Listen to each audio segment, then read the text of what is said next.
എൻ്റെ ഫ്ലാറ്റിൻ്റെ അപ്പാർട്ട്മെൻറ്റ് വന്നിട്ട് എൻ്റെ ബേസ്മെൻറ്റിൽ വന്നിട്ട് വിളിച്ചുള്ളൂ. ബേസ്മെൻറ്റ് പാർക്കിങ്ങിൽ കയറി ഡയറക്റ്റ് ചെയ്യുന്ന പടം ഗൂഗിൾ മൂവീസ് പ്രൊഡ്യൂസ് ചെയ്യാന്നുള്ള രീതിയിൽ അനൗൺസ്മെൻറ്റ് നടത്തി.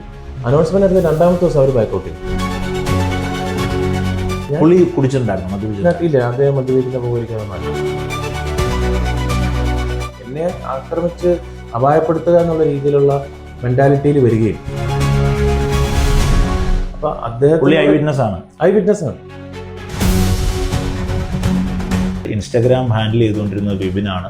വിപിൻ അത് മോശമായിട്ട് ഉണ്ണിയുടെ പ്രൊഫൈൽ യൂസ് ചെയ്ത് മിസ്യൂസ് ചെയ്തു എന്ന് പറഞ്ഞിട്ടുണ്ടായിരുന്നു. ടോവിനോ ആയിട്ട് സംസാരിക്കുമല്ലോ? ടോവിനോ തീർച്ചയായിട്ടും. ടോവിനോ ഓസ്ട്രേലിയയിലാണ്. ടോവിനോ ഇൻസിഡന്റിന് ശേഷം എന്നെ ഒരു അരമുക്കാൽ മണിക്കൂർ എന്നോട് സംസാരിച്ചാണ്.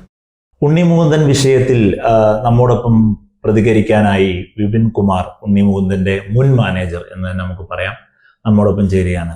നമസ്കാരം. നമസ്കാരം. വിപിൻ, ഇതിപ്പോ ഇങ്ങനെ കേരളത്തിലൊരു ചർച്ചയായിട്ട് ഇങ്ങനെ പോയിക്കൊണ്ടിരിക്കുകയാണ്. ഇപ്പൊ നിലമ്പൂർ വിഷയമൊക്കെ ഉള്ളതുകൊണ്ടാണ്, ഇതിപ്പോ വിഷയമൊക്കെ ഉള്ളതുകൊണ്ടാണ് ഇതിനെ വലിയ രീതിയിൽ കത്തിക്കാത്തത് സോഷ്യൽ മീഡിയ. കാരണം തെരഞ്ഞെടുപ്പ് ഇങ്ങനെ ഒരു രീതിയിലൂടെ പോകുന്നുണ്ടല്ലോ. അല്ലെങ്കിൽ ഇതൊരു വലിയ രീതിയിൽ ചർച്ചയായാണ്. ഇതെന്തായാലും എന്താണ് ആക്ച്വലി സംഭവിച്ചത്? ഇത് 26-ാം തീയതി മെയ് 26-ാം തീയതിയാണ് ഇത് സംഭവിച്ചത്. എന്നെ ഈ പറഞ്ഞ പോലെ ഒരു രാവിലെ 10 മണി സമയത്ത് അദ്ദേഹം എന്നെ വിളിച്ചിട്ട്, ഉണ്ണിനെ വിളിച്ചിട്ട് കാണണമെന്ന് പറയും. പിന്നെ നോർമലി കാണുന്ന പോലെ ഹോട്ടലിൽ വെച്ച് റെസ്റ്റോറൻറ്റിൽ ഭക്ഷണത്തിന് കാണാമെന്ന് പറയും. അത് വേണ്ട, ഞാൻ പറയാം, സ്ഥലം പിന്നെ പറയാമെന്ന് പറഞ്ഞിട്ട് കുറച്ച് നേരം കഴിഞ്ഞിട്ട് വിളിച്ചിട്ട് എന്നെ ബേസ്മെൻറ്റിലേക്ക്, എൻ്റെ ഫ്ലാറ്റിൻ്റെ അപ്പാർട്ട്മെൻറ്റ് വന്നിട്ട് എൻ്റെ ബേസ്മെൻറ്റിൽ വന്നിട്ട് വിളിച്ചു പറഞ്ഞു. ബേസ്മെൻറ്റ് പാർക്കിങ്ങിൽ കയറി. അത് തന്നെ ഒരു ഇതാണ് പദ്ധതി പ്ലാൻഡ് വന്ന പോലെ ആയിരുന്നു. അബ്നോർമൽ. കാരണം ബിക്കോസ് എപ്പോഴും പുള്ളി എന്നെ കാണാൻ വരുമ്പോൾ ഗസ്റ്റ് പാർക്കിങ്ങിൻ്റെ അവിടെ വരുന്നത്. വേറൊരു ഫ്ലോർ തന്നെ ഉണ്ട്, എസ് ടി എന്ന് പറഞ്ഞ floor. But he was asking me to come on P2 basement പാർക്കിങ്ങിലേക്ക് വരാൻ പറയുമ്പോൾ എന്തോ സസ്പീഷ്യസ്. ഞാൻ ചെന്നു. നമ്മൾ ആന്റിസിപ്പേറ്റ് ചെയ്യുന്നല്ലോ. ഞാൻ അങ്ങോട്ട് ചെന്നപ്പോൾ ഇതിനു മുമ്പ് ഒരു സൂചനയില്ല ഇങ്ങനെ ഒരു അറ്റാക്കോ, അല്ലെങ്കിൽ ഇതിനു മുമ്പ് നിങ്ങൾ എന്തെങ്കിലും വാക്കോ അതോ എന്തെങ്കിലും ഉണ്ടായതിന്റെ ഭാഗമാണോ ഇപ്പൊ ഇതിങ്ങനെ വന്നേക്കുന്നത്? അറ്റാക്ക് ഞാൻ എക്സ്പെക്ട് ചെയ്യുന്നില്ല. കാര്യം ഇതിന് മുന്നേ ഉള്ള ഇൻസിഡൻസ് പറഞ്ഞു കഴിഞ്ഞു കഴിഞ്ഞാൽ ഈ കഴിഞ്ഞ ഒരു കുറച്ച് മാസമായിട്ട് ആക്ച്വലി ഉണ്ണി ഭയങ്കര ഫ്രസ്ട്രേറ്റഡ് ആയിരുന്നു. കാര്യം വെച്ചാൽ മാർക്കോയ്ക്ക് ശേഷം, മാർക്കോ കഴിഞ്ഞ ഒക്ടോബറിൽ ഷൂട്ടിംഗ് കഴിഞ്ഞാൽ അതിനുശേഷം പിന്നെ ഡിസംബർ റിലീസായി. അതിനുശേഷം ഗെറ്റ് സെറ്റ് ബേബി എന്ന പടം റിലീസായെങ്കിലും ഗെറ്റ് സെറ്റ് ബേബി മാർക്കോയ്ക്ക് മുന്നേ ചെയ്തതാണ്. അപ്പോൾ ഒരു കഴിഞ്ഞ ഒക്ടോബറിന് ശേഷം ഉണ്ണി വേറെ പടമൊന്നും ചെയ്തിട്ടില്ല. പിന്നെ മാർക്കോയ്ക്ക് ശേഷം മാർക്കോ ഒരു വലിയ വിജയമായി മാറി. അതിനുശേഷം ഒരു വലിയ പ്രോജക്റ്റുകളോ അല്ലെങ്കിൽ ഒരു പ്രോമിനന്റ് ഡയറക്ടേഴ്സിന്റെ പടങ്ങൾ പുള്ളിക്ക് വരാത്തതിന്റെ ഒരു ഫ്രസ്ട്രേഷൻ പുള്ളിക്കുണ്ട്. എന്തുകൊണ്ടായിരിക്കും മാർക്കോയ്ക്ക് ശേഷം അങ്ങനെ വരാണ്ടിരിക്കുന്നത്? കാരണം വിജയിച്ചു കഴിഞ്ഞാൽ സ്വാഭാവികമായിട്ടും അതിനൊരു സീക്വലായിട്ട് വരേണ്ടതല്ലേ? തീർച്ചയായിട്ടും വരേണ്ടതാണ്. പക്ഷേ അൺഫോർച്ചുനേറ്റ്ലി നമുക്ക് ലീഡിംഗ് പ്രൊഡക്ഷൻ ഹൗസിന്റെയോ അല്ലെങ്കിൽ ഒരു ലീഡിംഗ് ഡയറക്ടേഴ്സിന്റെ പ്രോജക്ട്സ് ഒന്നിലേക്ക് എത്തിയിട്ടില്ല. പിന്നെ കയ്യിലുണ്ടായിരുന്നത് നഷ്ടപ്പെടുകയും ചെയ്തു. അതായത് അത് കുറെ പ്രോജക്റ്റുകൾ കയ്യിലുണ്ടായിരുന്ന ഗന്ധർവ ജൂനിയർ പോലത്തെ പ്രോജക്റ്റുകൾ നഷ്ടപ്പെട്ട് കഴിഞ്ഞിട്ട് പ്രോജക്റ്റുകൾ അഭാവം മൂലമാണ് എന്നാൽ പിന്നെ ഡയറക്റ്റ് ചെയ്യാന്നുള്ളൊരു സാധനം ഒരു ചിന്തയിലേക്ക് എത്തിയത്. ഡയറക്റ്റ് ചെയ്യുന്ന പടം ഗൂഗിൾ മൂവീസ് പ്രൊഡ്യൂസ് ചെയ്യാന്നുള്ള രീതിയിൽ അനൗൺസ്മെന്റ് നടത്തി. അനൗൺസ്മെന്റ് എടുത്ത് രണ്ടാമത്തെ ദിവസം അവർ ബാക്കൗട്ട് ചെയ്തു. കാരണം ഗൂഗിളിനെ പോലുള്ള വലിയൊരു strong prominent leading production house രണ്ടാമത്തെ ദിവസം ബാക്കൗട്ട് ചെയ്യുമ്പോഴത്തേക്കും അത് അവരുമായിട്ടുള്ള എന്തോ അഭിപ്രായ വ്യത്യാസമാണ്. അപ്പോൾ അതിന് എനിക്ക് ഭാഗമല്ല. പക്ഷേ അത് നടന്നതിന് ശേഷം ഫ്രസ്ട്രേഷൻ തുടങ്ങി. ഫ്രസ്ട്രേഷൻ കണ്ടിന്യൂ ചെയ്യും. അതും എൻ്റെ അടുക്കല്. അപ്പൊ ഞാൻ അപ്പോഴും ഞാൻ പറഞ്ഞു, അങ്ങനെയല്ല, നമുക്ക് ഒരു പ്രൊഡക്ഷൻ ഹൗസിന്റെ അങ്ങനെ എന്തെങ്കിലും സംഭവം. വിപിൻ എന്തൊക്കെയാണ് ചെയ്തുകൊണ്ടിരുന്നത്? ഉണ്ണിയുടെ എന്തൊക്കെ ഹാൻഡിലാണ് ചെയ്തുകൊണ്ടിരുന്നത്? ഞാൻ ആക്ച്വലി കഴിഞ്ഞ 6 വർഷമായിട്ട് ഞാൻ 18 വർഷമായിട്ട് ഇൻഡസ്ട്രിയിലുണ്ട്. ഒരുപാട് ആർട്ടിസ്റ്റുകളെയും ഒരുപാട് സിനിമകളെയും ഒരുപാട് പ്രൊഡക്ഷൻ ഹൗസിനെയൊക്കെ മാനേജ് ചെയ്യുന്നുണ്ട്. പ്രൊമോഷൻ കൺസൾട്ടന്റ് ആണ്, PR ചെയ്യുന്നുണ്ട്. അപ്പൊ ലാസ്റ്റ് 6 വർഷമായിട്ടാണ് ഞാൻ ഉണ്ണിയായിട്ട് അസോസിയേറ്റ് ചെയ്യുന്നത്.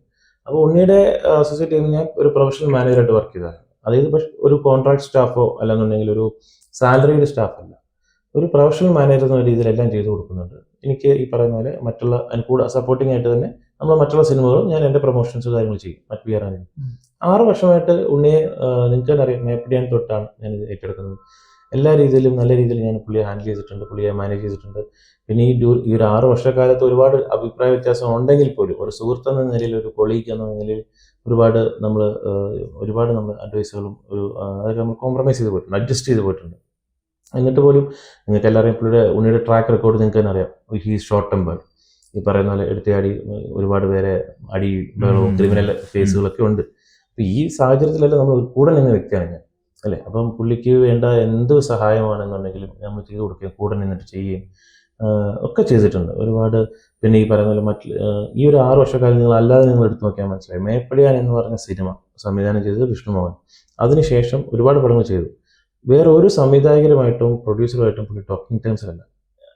ഈ ഒരു പടമല്ല മേപ്പടിയാൻ. ഓക്കെ, അപ്പം ഉണ്ണിയുടെ ഒരു ക്യാരക്ടർ ബാക്ക്ഗ്രൗണ്ട് അങ്ങനെയാണ്.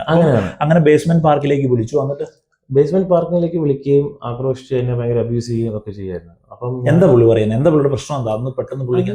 നമ്മൾ മാനേജർ പാർട്ടി വിട്ട് കഴിഞ്ഞാൽ എൻ്റെ ഒരു രീതി ജെന്റിൽമാൻ ഗസ്റ്റ് എന്ന് പറഞ്ഞാൽ പാർട്ടിയാണ്. അത് ഒരു ജെന്റിൽമാനായിട്ട് ഡീലാണ്. അതായത് നമുക്ക് എപ്പോഴും നമ്മൾ സിനിമ ഇൻഡസ്ട്രിയാണ്, നമുക്ക് നാളെ കാണേണ്ടതാണ് അല്ലേ.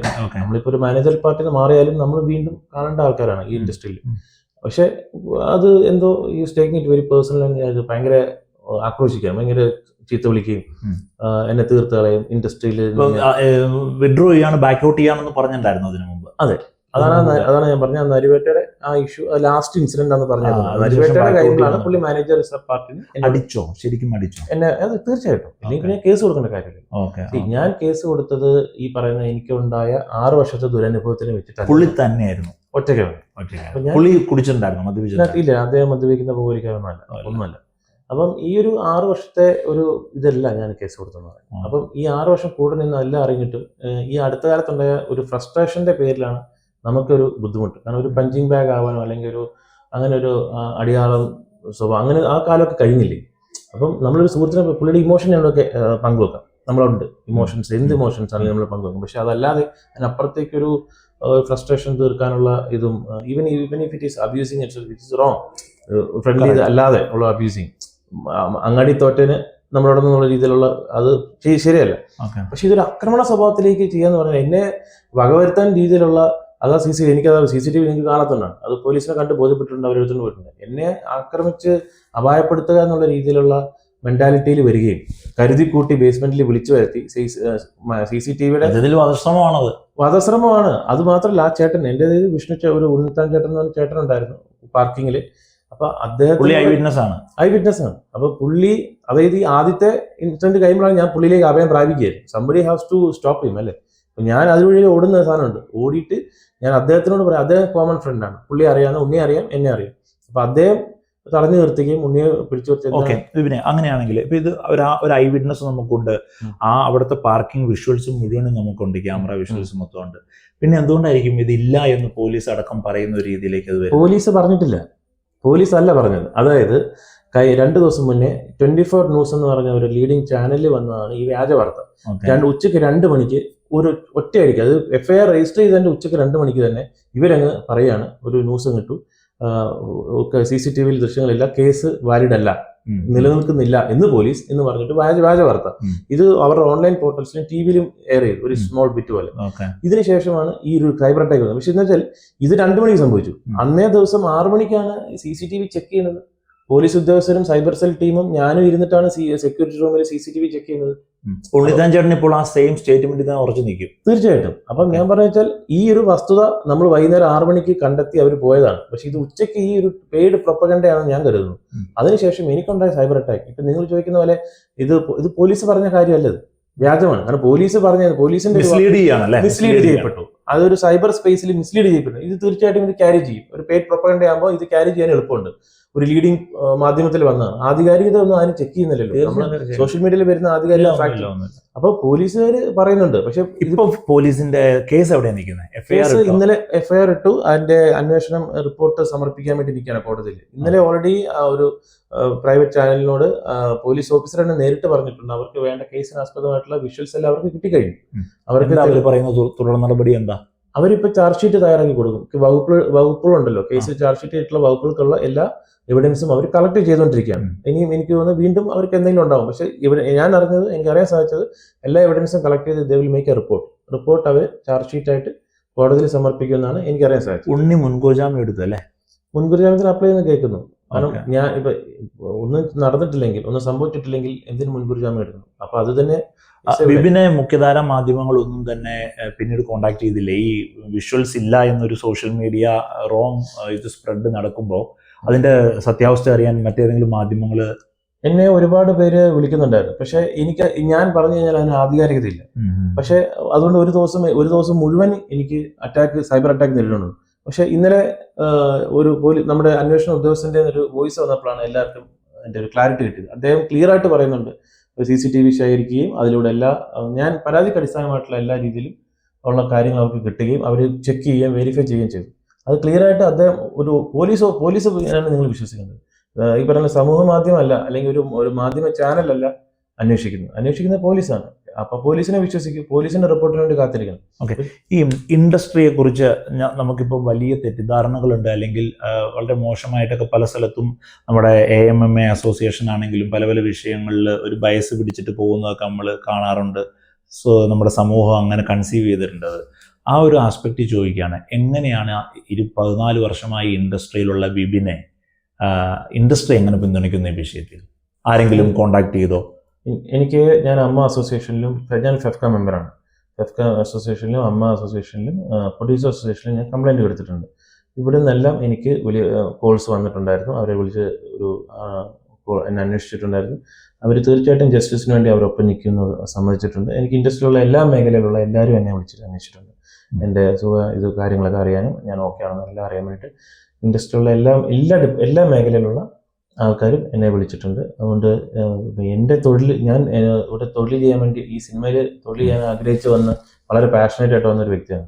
അപ്പം ഞാൻ ഈ ഇൻഡസ്ട്രിയിൽ വളരെ ആഗ്രഹിച്ച് സിനിമ ചെയ്യാൻ വേണ്ടി, സിനിമയോട് അത്രയും വളരെ ഇൻട്രസ്റ്റ് ആയിട്ട് നിൽക്കുമ്പോൾ എനിക്ക് എൻ്റെ തൊഴിലിടമാണ്. ഞാൻ അവിടെ നിന്ന് എനിക്കുണ്ടാകുന്ന ഇങ്ങനത്തെ ഒരു അറ്റാക്ക് കൊണ്ട് എനിക്ക് തൊഴിൽ ചെയ്യണം ഇനി. അപ്പം എന്നെ ഈ വിഷയത്തിൽ മറ്റൊരു കാര്യം ചോദിക്കാനുള്ളത്, ക്ലിയറായി വിപിൻ പറഞ്ഞത്, സോഷ്യൽ മീഡിയ ഉണ്ണി മുകുന്ദന്റെ ദുരുപയോഗം ചെയ്തു എന്നൊരു കമന്റ് ഒരു മെയിൻ ചാനലിൽ ഉണ്ണിയുടെ സ്റ്റേറ്റ്മെന്റ് ആയിട്ട് വന്നത് കണ്ടിരുന്നു, ശ്രദ്ധിച്ചിരുന്നു? അത് എങ്ങനെ മനസ്സിലായി? അതായത് ഇൻസ്റ്റാഗ്രാം ഹാൻഡിൽ ചെയ്തുകൊണ്ടിരുന്നത് വിപിനാണ്.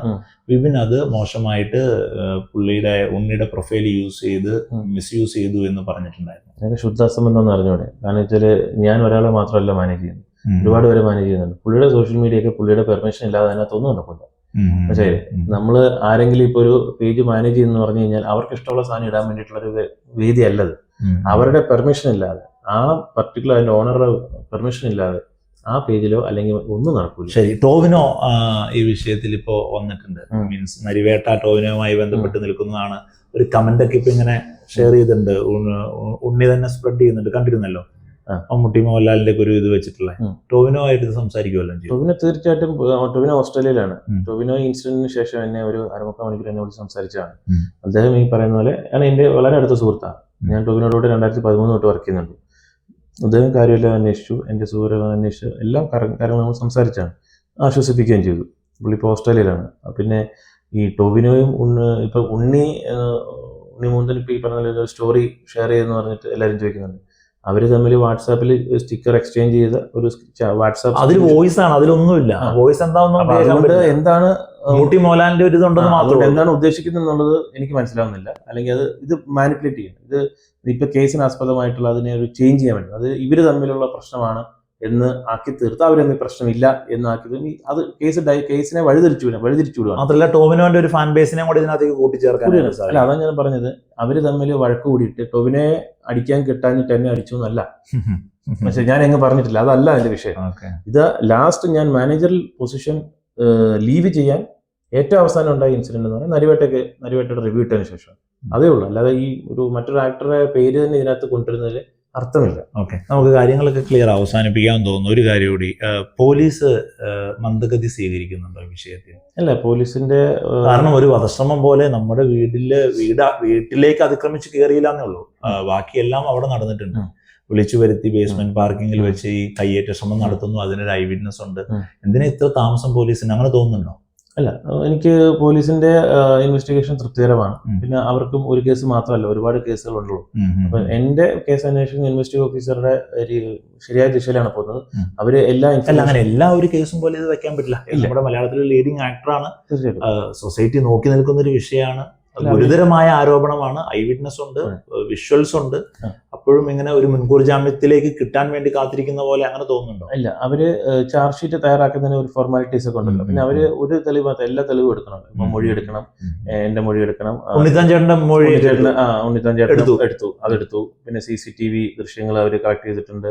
പിന്നെ അതിനോടനുബന്ധിച്ചുള്ള അത് ഒരു പ്രോസസ്സാണല്ലോ. അപ്പൊ ആ പ്രോസസ്സിൽ നമുക്ക് അത് ദുരിതമാക്കാൻ പറ്റില്ല. പക്ഷെ അവർക്ക് അതിന്റെ സീരിയസ്നെസ് മനസ്സിലായത് കൊണ്ടാണല്ലോ FIR വിത്ത് ഒഫൻസ് ഉള്ള സാധനം അവർ ബോധ്യപ്പെടുകയും ചെയ്തു. അതുകൊണ്ടാണ്. അത് മാത്രമല്ല, ഇന്നലെ തന്നെ അവര് പോലീസ് ഓഫീസർ പറഞ്ഞിട്ടുണ്ട് സ്വന്തമായിട്ട്. അതായത് കേസിനാസ്പദമായിട്ടുള്ള എല്ലാ തെളിവുകളും അവർ ശേഖരിച്ചു. ഇനിയും അവർ ചാർജ് ഷീറ്റും ആ രീതിയിലുള്ള കാര്യങ്ങൾ അവർ റിപ്പോർട്ട് ചെയ്യുന്നു പറയുന്നുണ്ട്. ഞാൻ ഇതുവരെ ഓക്കെയാണ്. അപ്പോൾ ഇനിയും ഇതിന് ബാക്കിയുള്ള എനിക്കറിയില്ല. പക്ഷേ ഇതുവരെ ഞാൻ so far I am happy with the investigation officer and അവരുടെ ഇൻവെസ്റ്റിഗേഷന് ഞാൻ തൃപ്തികരമാണ്. അവരെന്നെ അപ്ഡേറ്റ് ചെയ്യാറുണ്ട് ഡെയിലി. അപ്പോൾ നോക്കാം, പിന്നെ നമുക്ക് ഇനിയും ബന്ധപ്പെടാം എന്താ എന്നുള്ളത് നമുക്ക് നോക്കിയിട്ട് ചെയ്യാം. Okay, thank you.